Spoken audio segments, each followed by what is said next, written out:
India China ബന്ധം സംബന്ധിച്ച സുപ്രധാനമായ ഒരു വിവരം വരികയാണ്. കാരണം രണ്ട് രാജ്യങ്ങൾ തമ്മിൽ അതിർത്തി സംഘർഷങ്ങൾ ഉണ്ടായിട്ടുണ്ട്. ഇന്ത്യയുടെ കൈവശമുള്ള പല മേഖലകളിലും ചൈന അനധികൃതമായിട്ടുള്ള അവകാശവാദങ്ങൾ ഉന്നയിക്കാറുണ്ട്. അതിർത്തി സംഘർഷങ്ങൾ നമുക്കറിയാമല്ലോ, അത് സംഭവിച്ചിട്ട് അധികം നാൾ പോലും ആയിട്ടുള്ള നമ്മുടെ ഗാൽവാനിൽ ഇന്ത്യൻ സൈന്യവും ചൈനീസ് സൈന്യവും പരസ്പരം ഏറ്റുമുട്ടി രണ്ട് ഭാഗത്തും വലിയ ആൾനാശമൊക്കെ ഉണ്ടായി.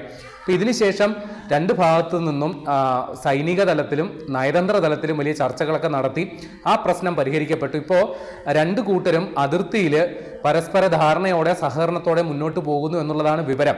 കൂടാതെ ഇന്ത്യ അമേരിക്ക ബന്ധം വഷളായ സാഹചര്യത്തിൽ ഇന്ത്യ ചൈന റഷ്യ സഖ്യം എന്ന നിലയിൽ പുതിയൊരു ശക്തി രൂപം കൊള്ളുന്നു. പാകിസ്ഥാനിൽ അമേരിക്ക വലിയ സ്വാധീനം ചെലുത്തുന്നു. ചൈന പതുക്കെ പാകിസ്ഥാനിൽ നിന്ന് അകലുന്നു, ഇന്ത്യയോട് കൂടുതൽ അടുക്കുന്നു. ഈ സാഹചര്യത്തിൽ ഇന്ത്യ ചൈന ബന്ധം അത് പുതിയ സംഭവ വികാസങ്ങൾ അതിൽ സൃഷ്ടിക്കുന്നു എന്നുള്ളതാണ് സംഗതി. ഇപ്പോൾ ഒടുവിൽ വന്ന വിവരം, ഇന്ത്യ ചൈനയിൽ നിന്നുള്ള ബിസിനസ് സംരംഭങ്ങളുടെ അത്തരം ആൾക്കാരുടെ അല്ലെങ്കിൽ അതുമായി ബന്ധപ്പെട്ട് പ്രവർത്തിക്കുന്നവരുടെ വിസ പ്രോസസ്സിംഗ് ഇന്ത്യയിലേക്ക് വരുന്നതിന് വേണ്ടിയിട്ട് അവർക്ക് മുൻകാലങ്ങളിൽ ഏർപ്പെടുത്തിയിരുന്ന നിയന്ത്രണങ്ങളിൽ വലിയ ഇളവ് പ്രഖ്യാപിച്ചിരിക്കുകയാണ് ഇന്ത്യ. അതായത് ഏതെങ്കിലും ഒരു ചൈനീസ് സംരംഭകൻ അല്ലെങ്കിൽ ചൈനീസ് വ്യവസായ ശൃംഖലയുമായി ബന്ധപ്പെട്ട് പ്രവർത്തിക്കുന്ന ഒരാൾ സമാനമായ ഒരു ആവശ്യത്തിന് വേണ്ടിയിട്ട് ഇന്ത്യയിൽ മുതൽ മുടക്കുന്നതിനോ ഇന്ത്യയിൽ ഏതെങ്കിലും തരത്തിലുള്ള വ്യാപാര സംബന്ധമായ ആവശ്യങ്ങൾക്ക് വരുന്നതിനോ ഒരു വിസയ്ക്ക് സമീപിച്ചാൽ പരമാവധി 4 ആഴ്ചയ്ക്കുള്ളിൽ ആ വിസ അനുവദിക്കണമെന്നുള്ളതാണ് ഇപ്പോൾ ഇന്ത്യയിൽ നടപ്പിലാക്കപ്പെട്ട പുതിയ ചട്ടം. ഇപ്പോൾ നേരത്തെ ഒരു ചൈനീസ് പൗരൻ ഇന്ത്യയിൽ ഒരു വിസയ്ക്ക് അപേക്ഷിക്കുകയാണെങ്കിൽ ഭരണതലത്തിൽ ഉള്ള പരിശോധനകൾ അല്ലെങ്കിൽ ഉന്നത ഉദ്യോഗസ്ഥർ നേരിട്ടെത്തിയാണ് അക്കാര്യത്തിൽ ആ പേപ്പർ വർക്കുകളൊക്കെ നിയന്ത്രിക്കുന്നതും പരിശോധിക്കുകയൊക്കെ ചെയ്യുക. വെറ്റിംഗ് എന്നാണത് പറയുക. അപ്പോൾ അതിൽ വലിയ ഇടപെടൽ നടത്തി അതിൻ്റെയൊക്കെ സമയദൈർഘ്യം വലിയ രീതിയിൽ കുറച്ചു. സാധാരണഗതിയിലുള്ള വിസ പ്രോസസ്സിംഗ് രീതിയിലേക്ക് ചൈനീസ് പൗരന്മാരുടെ വിസകളിലും ഇന്ത്യ ആ രീതിയിൽ നിലപാടെടുത്തു എന്നുള്ളതാണ് വിവരം. അപ്പോൾ ഇക്കാര്യത്തിൽ ചൈനയും വലിയ സന്തുഷ്ടി പ്രകടിപ്പിക്കുകയാണ്. ചൈനയിലെ വിദേശകാര്യ വക്താവ് ഇന്ത്യ വളരെ പോസിറ്റീവായിട്ട് രണ്ടു കൂട്ടർക്കും സഹായകരമായ രീതിയിൽ രണ്ടു കൂട്ടർക്കും പ്രയോജനപ്രദമായ രീതിയിൽ ഇക്കാര്യത്തിൽ നിലപാടുകൾ എടുക്കുന്നത് സ്വാഗതാർഹമാണ് എന്നുള്ളതാണ് ചൈനയുടെ നിലപാട്. അപ്പോൾ ചൈനയുമായിട്ട് അല്ലെങ്കിൽ ഇന്ത്യയുമായിട്ട് വലിയ രീതിയിലുള്ള സഹകരണം ഉണ്ടാക്കാനാണ് ആഗ്രഹിക്കുന്നത് എന്നുള്ളതും അവർ പറയുന്നുണ്ട്. അപ്പോൾ നമുക്കറിയാം, ഇന്ത്യയും ചൈനയുമായിട്ട് വലിയ രീതിയിലുള്ള അതിർത്തി തർക്കങ്ങൾ കഴിഞ്ഞ ദിവസവും ഇന്ത്യയിലെ അരുണാചൽ പ്രദേശ് സംബന്ധിച്ച് ചൈന വലിയ അവകാശവാദം ഉന്നയിച്ചു. ഇന്ത്യ അക്കാര്യത്തിൽ വലിയ എതിർപ്പ്, വലിയ വിയോജിപ്പും അമർഷവും ഇക്കാര്യത്തിൽ ചൈനയെ അറിയിക്കുകയും ചെയ്തതാണ്. ഇങ്ങനെ രണ്ടു കൂട്ടരും തമ്മിൽ ഏറിയും കുറഞ്ഞും ചില തർക്കങ്ങൾ നിലനിൽക്കുന്നുണ്ടെങ്കിലും തന്ത്രപരമായും രണ്ട് കൂട്ടരും ഇന്ത്യയും ചൈനയും തന്ത്രപരമായ ഒരു സാമീപ്യം അടുപ്പം ഉണ്ടാക്കുന്നു എന്നുള്ളതാണ് വിവരം. പ്രത്യേകിച്ചും ഇന്ത്യയും ചൈനയും റഷ്യയും അടങ്ങുന്ന പുതിയൊരു അച്ചുതണ്ട് ലോകക്രമത്തിൽ രൂപപ്പെടുന്നു. അതും അമേരിക്കൻ വിരുദ്ധ ശക്തി എന്ന രീതിയിൽ ഈ സൗത്ത് ഏഷ്യൻ രാജ്യങ്ങളുടെ വലിയൊരു കൂട്ടായ്മ ഉണ്ടാകുന്നു എന്നുള്ളതാണ് വിവരം. പ്രത്യേകിച്ച് പാകിസ്ഥാന് ചൈനയ്ക്ക് ഇപ്പോൾ ഇന്ത്യയോടടുക്കാൻ കൃത്യമായ ഒരു കാരണം കൂടി ഉണ്ടായിട്ടുണ്ട്. കാരണം പാകിസ്ഥാന് ഇപ്പോൾ ചൈനയോട് വലിയ താല്പര്യമൊന്നുമില്ല, അമേരിക്കയോടാണ് വലിയ താല്പര്യം. പ്രത്യേകിച്ച് പാകിസ്ഥാന്റെ സൈനിക മേധാവി അസീം മുനീറിന് ട്രംപിനോട് വലിയ ആഭിമുഖ്യമുണ്ട്. അവർ തമ്മിലുള്ള വ്യക്തിബന്ധവും ആ രീതിയിലാണ്. ഈ ഒരു സാഹചര്യത്തിൽ ചൈനയ്ക്ക് പാകിസ്ഥാനിലുള്ള അവരുടെ നിക്ഷേപങ്ങളെക്കുറിച്ച് അവരുടെ പദ്ധതികളെക്കുറിച്ച് വലിയ ആശങ്കയുണ്ട് എന്നുള്ളതാണ് വാസ്തവം. അക്കാര്യത്തിൽ നേരത്തെ തന്നെ ചൈന പാകിസ്ഥാനെ കടുത്ത വിയോജിപ്പ് അറിയിച്ചിരുന്നു. അമേരിക്കയ്ക്ക് വലിയ സഹായവും സഹകരണം ചെയ്യുന്ന രീതിയിലാണ് നിങ്ങളുടെ നീക്കമെങ്കിൽ ഞങ്ങൾ പാകിസ്ഥാനിൽ നടത്തിയിരിക്കുന്ന നിക്ഷേപങ്ങൾ അടക്കം പിൻവലിച്ച് പൂർണ്ണ രീതിയിലുള്ള നിസ്സഹകരണത്തിലേക്ക് പോകും എന്ന ചൈന മുന്നറിയിപ്പ് നൽകിയിരുന്നു. ഈ ഒരു പശ്ചാത്തലത്തിൽ കൂടിയാണ് ഇന്ത്യയുമായിട്ടുള്ള സഹകരണത്തിൽ വലിയ മുന്നോട്ട് പോക്ക് ഉണ്ടായിട്ടുള്ളത് എന്നുള്ളതാണ് നമ്മൾ മനസ്സിലാക്കേണ്ടത്. അപ്പോൾ അമേരിക്കയുമായിട്ട് ഇന്ത്യ ഒരു വ്യാപാര കരാർ സംബന്ധിച്ച് ചർച്ച അല്ലെങ്കിൽ ഒരു തർക്കത്തിലേക്ക് പോവുകയും ഇന്ത്യയിലെ കയറ്റുമതി വലിയ രീതിയിൽ തടസ്സപ്പെടുകയും ചെയ്ത സാഹചര്യത്തിൽ ചൈനയിലേക്ക് ഇന്ത്യക്ക് വലിയൊരു ആക്സസ് തുറന്നു കിട്ടി ഈ ഒരു പുതിയ സാഹചര്യത്തിൽ. അങ്ങനെ ചൈനീസ് വിപണിയിലേക്ക് കൂടുതൽ സാധനങ്ങൾ വിൽക്കാനായിട്ട് ഇന്ത്യക്ക് ആ ഒരു ഘട്ടത്തിൽ കഴിയുകയും ചെയ്തിരുന്നു.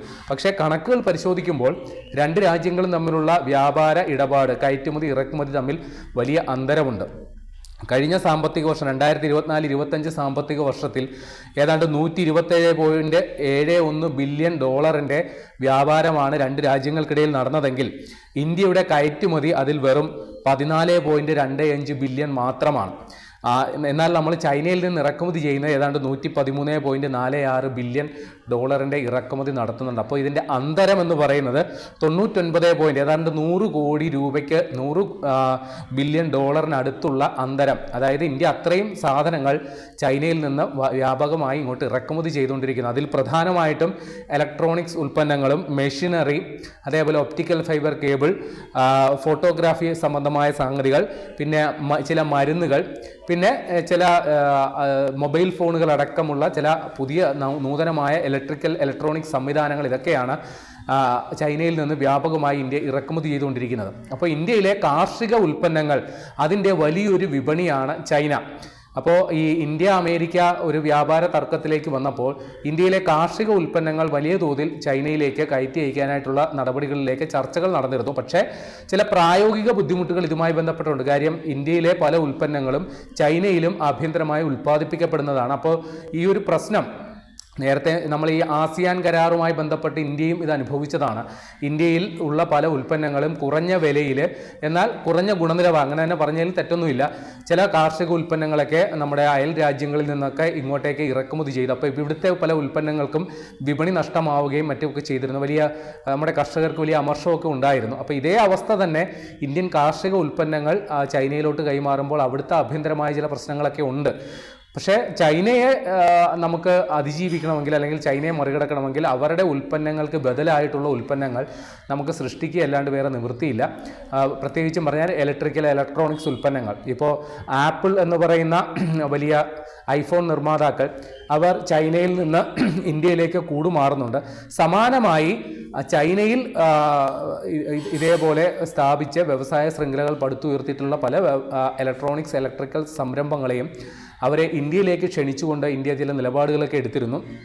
അതിലും വലിയ പുരോഗതി മുമ്പോട്ട് പോകുന്നുണ്ട്. പിന്നെ ചൈനയ്ക്ക് അവരുടെ ചൈനീസ് വാഹനങ്ങളടക്കമുള്ളവ ഇന്ത്യയിൽ വിറ്റഴിക്കുന്നതിനൊക്കെ താല്പര്യമുണ്ട്. അതിന് ഇന്ത്യ വലിയ രീതിയിലുള്ള വിപണി നിയന്ത്രണമൊക്കെ ഏർപ്പെടുത്തിയ സാഹചര്യത്തിലാണ് അതിൽ വലിയ മുന്നോട്ട് പോക്ക് ഉണ്ടാകാത്തത്. ഏതായാലും രണ്ട് രാജ്യങ്ങളും തമ്മിലുള്ള പുതിയ സഹകരണ അത്തരത്തിലുള്ള സാധ്യത തുറന്നു കിട്ടുമ്പോൾ ഇപ്പോൾ ഈ പറയുന്ന വിസ പ്രോസസ്സിങ്ങിൻ്റെ അടക്കമുള്ള കാര്യങ്ങളിൽ വലിയ ഉദാരമായ സമീപനം ഇന്ത്യ സ്വീകരിക്കുമ്പോൾ ഭാവി കാലത്ത് ഇന്ത്യയും ചൈനയുമായിട്ട് വലിയ രീതിയിലുള്ള പ്രഖ്യാപനങ്ങൾ ഇതുമായി ബന്ധപ്പെട്ട് രണ്ട് രാജ്യങ്ങളും തമ്മിലുള്ള സഹകരണം സംബന്ധിച്ചുള്ള പുതിയ പ്രഖ്യാപനങ്ങൾ ഉണ്ടാകും എന്ന് തന്നെയാണ് നമ്മൾ മനസ്സിലാക്കേണ്ടത്. ഇനി പാകിസ്ഥാനുമായിട്ടുള്ള ചൈനയുടെ ബന്ധം സംബന്ധിച്ചും വലിയ നിരീക്ഷണം ഇന്ത്യ നിരീക്ഷിച്ചുകൊണ്ടിരിക്കുകയാണ്. കാര്യം അവർ അനുദിനം അകന്നുകൊണ്ടിരിക്കുന്നു എന്നുള്ളതാണ് വിവരം. അമേരിക്കയോട് പാകിസ്ഥാൻ അടുത്തുകൊണ്ടിരിക്കുമ്പോൾ ചൈന പാകിസ്ഥാനുമായിട്ട് അകലുന്നു എന്നുള്ളൊരു വിവരം. ആ സമയത്ത് ചൈന ഇന്ത്യയുമായിട്ട് കൂടുതൽ സഹകരണങ്ങൾക്ക് തയ്യാറാകുന്നു എന്നുള്ളതും ഇന്ത്യ അതിനോട് അനുകൂലമായി തന്നെ അവർക്ക് കൂടി കുറച്ചുകൂടി സ്വീകാര്യമായ നടപടികൾ സ്വീകരിച്ച് കുറേ കൂടി നിക്ഷേപമോ അല്ലെങ്കിൽ ഇവിടെ കുറേ സംരംഭങ്ങൾ ചൈനീസ് സംരംഭകർക്ക് ഇന്ത്യയിൽ വ്യവസായ ശൃംഖലകൾ സ്ഥാപിക്കാനായിട്ടുള്ള പുതിയ പുതിയ വേദികൾ ഒരുക്കി കൊടുത്തുകൊണ്ട് രണ്ട് രാജ്യങ്ങൾ തമ്മിലുള്ള ബന്ധം മെച്ചപ്പെടുത്താൻ തന്നെയാണ് ഇന്ത്യയും പദ്ധതികൾ ഒരുക്കുന്നത്.